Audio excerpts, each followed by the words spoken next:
नमस्कार साथियों, स्वागत है आपका चैनल पर। मैं हूं संजय नामदेव और आज हम पढ़ने जा रहे हैं प्रश्न बैंक सामाजिक विज्ञान कक्षा 9वीं लोकतांत्रिक राजनीति का अध्याय 5 लोकतांत्रिक अधिकार।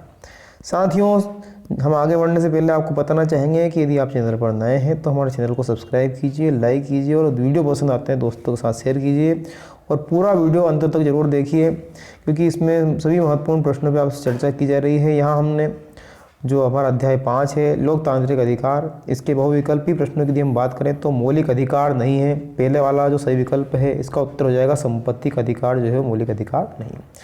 फिर गुआंतानामो जेल स्थित है, इसका उत्तर हो जाएगा ब वाला क्यूबा। आगे बढ़ते हैं हम। मौलिक अधिकारों का रक्षक है, तो मौलिक अधिकारों का रक्षक है सर्वोच्च न्यायालय व उच्च न्यायालय। इसके बाद आगे के प्रश्न की ओर हम बढ़ें तो समानता का अधिकार है, समानता का अधिकार है तो ये है इसका उत्तर अ वाला अनुच्छेद 19-22 में। फिर व्यक्ति के विकास में सबसे ज़्यादा आवश्यक है, तो व्यक्ति के विकास में सबसे ज़्यादा आवश्यक है मौलिक अधिकार। सत्य और असत्य की यदि बात करें तो पहला हमारा प्रश्न है प्राण व दैहिक स्वतंत्रता अनुच्छेद 21 में है, तो ये हमारा सत्य है। दक्षिण अफ्रीका के संविधान में पर्यावरण का अधिकार है, सत्य है। रिट का तात्पर्य न्यायालय द्वारा जारी आदेश से है, सत्य है। फिर हम आगे बढ़े यदि तो हमारा अगला है सत्य सत्य का अधिकार और कर्तव्य एक दूसरे के पूरक हैं, ये भी सत्य है हमारा। संपत्ति के मौलिक अधिकार को 85वां संविधान संशोधन द्वारा हटाया गया है, तो ये हमारा असत्य हो जाएगा, ये असत्य है। खाली स्थान की पूर्ति कीजिए वाले प्रश्न की यदि हम बात करें तो भारत में रिक्त स्थान में मानवाधिकार आयोग का गठन हुआ, तो यहाँ आ जाएगा 1993, पहले वाले का उत्तर हो जाएगा ये। अगला हमारा प्रश्न हो जाएगा मौलिक अधिकारों का संरक्षण डैश डैश डैश रिक्त स्थान जो है करती है, तो इस दूसरे वाले में हमारा उत्तर आ जाएगा न्यायपालिका, न्यायपालिका।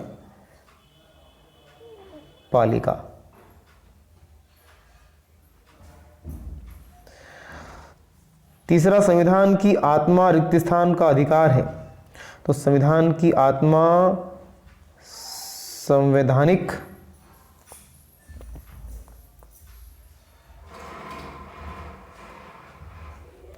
उपचारों, यहाँ आ जाएगा संवैधानिक उपचारों का अधिकार है। अगला हो जाएगा अदालत में पेश होने के लिए न्यायालय द्वारा पत्र रिक्त स्थान कहलाता है, इसे कहते हैं सम्मन। सम्मन जारी होता है, सम्मन कहते हैं इसे। अगला हो जाएगा एमनेस्टी इंटरनेशनल संस्था का मुख्यालय में है, तो ये जो मुख्यालय है ये लंदन में है। फिर हम आगे बढ़ें, खाली स्थान के बाद हमारे एक वाक्य में उत्तर दीजिए वाले प्रश्नों की हम बात कर लेते हैं। एक वाक्य में उत्तर दीजिए वाले प्रश्न हमारे सांस्कृतिक व शिक्षा का अधिकार, संवैधानिक उपचारों का अधिकार, एमनेस्टी इंटरनेशनल संस्था और अधिकार है क्या है और अवैध व्यापार। तो इनके लिए हम यहाँ उत्तर देखते हैं कि जो पहले वाला प्रश्न है उसका उत्तर हो जाएगा 6 से 14 वर्ष के बच्चों को निःशुल्क शिक्षा, मौलिक अधिकारों की रक्षा दूसरे का उत्तर हो जाएगा। इसी प्रकार अंतर्राष्ट्रीय मानवाधिकार की संस्था है जो मानव के अधिकारों की को संरक्षित करती है, तीसरे का उत्तर हो जाएगा। चौथा हो जाएगा ऐसा दावा जिसका औचित्य सिद्ध हो वो उन्हें समाज से स्वीकृत और अदालत द्वारा मान्यता मिली हो। इसी प्रकार शोषण के विरुद्ध अधिकार का हिस्सा जिसे संविधान अवैध मानता है। इसके बाद में हमारा सही जोड़ी वाला प्रश्न है, इसे देख लेते हैं। सही जोड़ी का मिलान कीजिए। तो विधि के समक्ष समता जो पहला वाला है इसका उत्तर हो जाएगा हमारा पहले वाले का ई वाला हो जाएगा, और ई वाला हमारा है उसमें लिख देता हूँ यहाँ पर अनुच्छेद 14। चलिए यहाँ लिख देते हैं अनुच्छेद 14, ई वाला अनुच्छेद 14 पहले का उत्तर हो जाएगा। इसी प्रकार दूसरे की बात करें तो धर्म मूल वंश लिंग के आधार पर भेदभाव का प्रतिवेश, तो इसका उत्तर हो जाएगा डी वाला, इसका डी वाला उत्तर हो जाएगा अनुच्छेद 15। फिर तीसरे वाले में देखें यदि अस्पृश्यता तो अस्पृश्यता का उत्तर हो जाएगा ए वाला, इसका उत्तर हो जाएगा ए वाला अनुच्छेद 17। अस्पृश्यता का अनुच्छेद 17 हो जाएगा, 17 लिख रहा हूँ, मतलब अनुच्छेद 17 की बात यहाँ पे हो रही है। इसके बाद में उपाधियों का अंत, इसका उत्तर हो जाएगा बी वाला अनुच्छेद 18।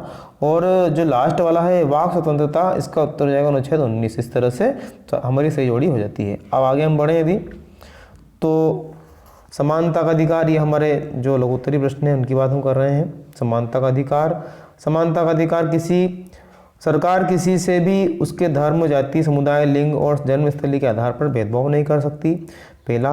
दूसरा है दुकान, होटल और सिनेमाघरों जैसे सार्वजनिक स्थलों में किसी के प्रवेश को रोका नहीं जा सकता। सरकार में किसी पद पर नियुक्ति के मामले में सभी नागरिकों के लिए अवसर की समानता।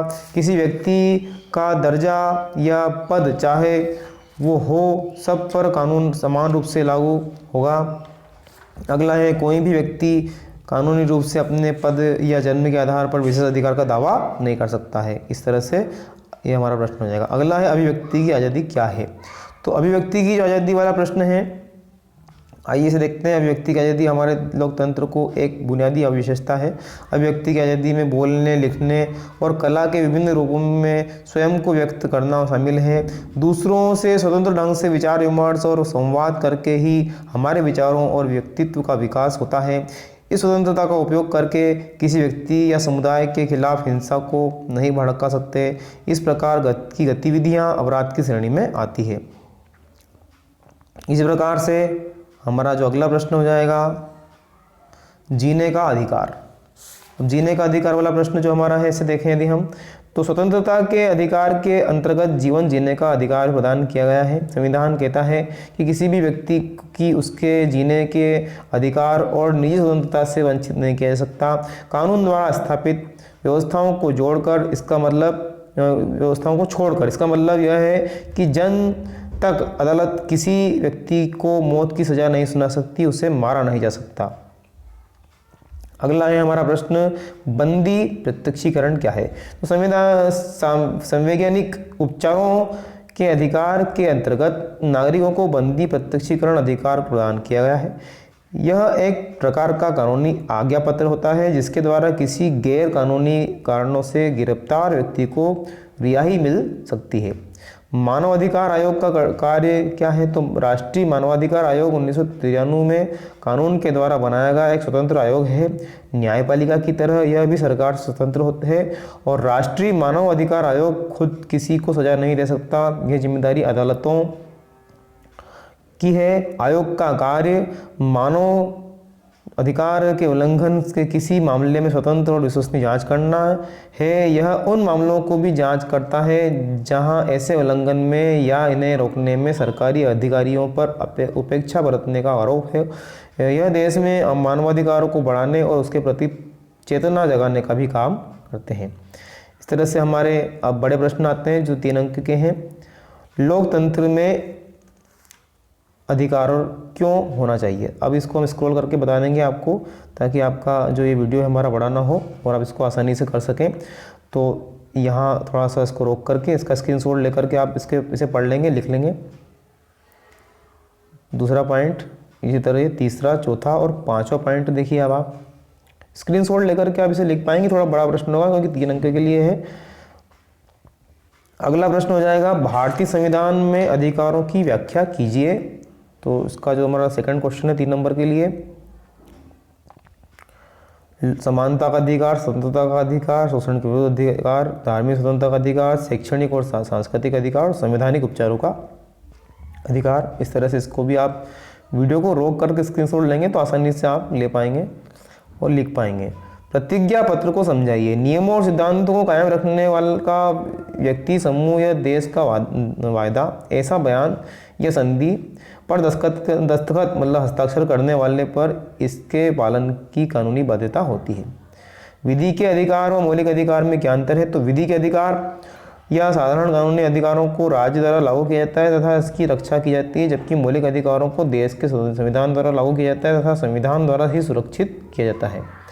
अगला हमारा जो अंतिम प्रश्न है, नागरिकों के लिए मौलिक कर्तव्य क्यों जरूरी है। तो मौलिक कर्तव्य साधारण शब्दों में किसी कार्य को करने में के दायित्व को कर्तव्य कहते हैं। मौलिक कर्तव्य ऐसे बुनियादी कर्तव्यों को कहते हैं जो व्यक्ति को अपनी उन्नति व विकास के लिए, समाज व देश की प्रगति के लिए अवश्य करने चाहिए। इस भारतीय संविधान में मौलिक कर्तव्यों की संख्या 10 थी। 86वें संविधान संशोधन अधिनियम 2002 के द्वारा एक मौलिक कर्तव्य को और जोड़ा गया है, जब मौलिक कर्तव्यों की संख्या कुल 11 हो गई है। मूल कर्तव्यों के अंतर्गत प्रत्येक नागरिक का यह कर्तव्य है कि संविधान का पालन करें और उसके आदर्श संस्थाओं का आदर करें। इसी तरह इन कर्तव्यों के प्रति भारत में संप्रभुता, प्रभुता, एकता और अखंडता की रक्षा करना और ऐसे क्षणों बनाए रखना और देश की सुरक्षा करना तथा अध्ययन किए जाने पर राष्ट्र की सेवा के लिए जो है सेवा भी करना हमको इसमें आता है। इस प्रकार से साथियों आज का हमारा राजनीति का अंतिम अध्याय समाप्त होता है। अगले खंड में हम अर्थशास्त्र के जो पाठ है उनके अध्यायों की चर्चा आपसे करेंगे, इसलिए आप बने रहिए चैनल पर और देखते रहिए। और वीडियो पसंद आते हैं तो दोस्तों के साथ शेयर कीजिए, सब्सक्राइब कीजिए। धन्यवाद।